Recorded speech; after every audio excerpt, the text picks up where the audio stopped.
ओम साईराम.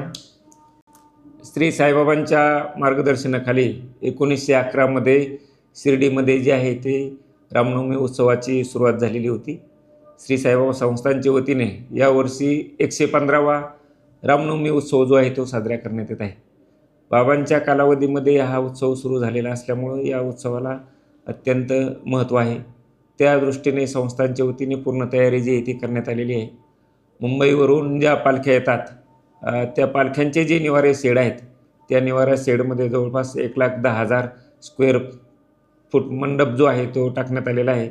या ठिकाणी जे भक्त येतात त्यांची अतिरिक्त राहण्याची व्यवस्था म्हणून जे आहे ते 37,000 चौरस फुटाचा मंडप जो आहे तो टाकण्यात आलेला आहे.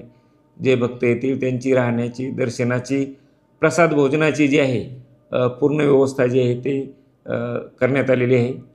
25, 26 आणि 27 मार्च या कालावधीमध्ये हा उत्सव आहे.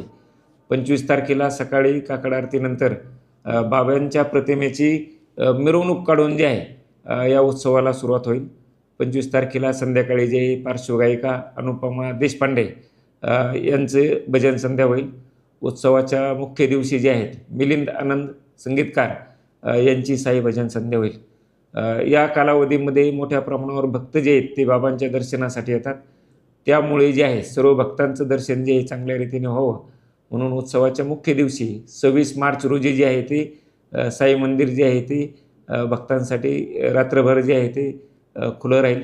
27 तारखेला जे आहे ते कीर्तन होईल आणि कीर्तनाने जे आहे ते या उत्सवाची सांगता होईल. उत्सवासाठी जे आहे ते प्रसादालयामध्ये सर्व भक्तांसाठी प्रसाद भोजनाची व्यवस्था जी करण्यात आलेली आहे.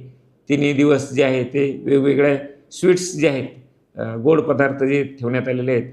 त्याचप्रमाणे दर्शनानंतर बुंदी प्रसाद वाटप, त्यानंतर भक्तांना लाडू प्रसाद वाटप जे आहे ही व्यवस्था जी आहे ती नेहमीप्रमाणे जी आहे ती सुरू ठेवण्यात आलेली आहे. सर्व साई भक्तांना मी या निमित्तानं आवाहन करतो की आपण या उत्सवामध्ये यावं, बाबांचे दर्शन घ्यावं आणि बाबांचे आशीर्वाद जे आहेत ते आपण घ्यावे.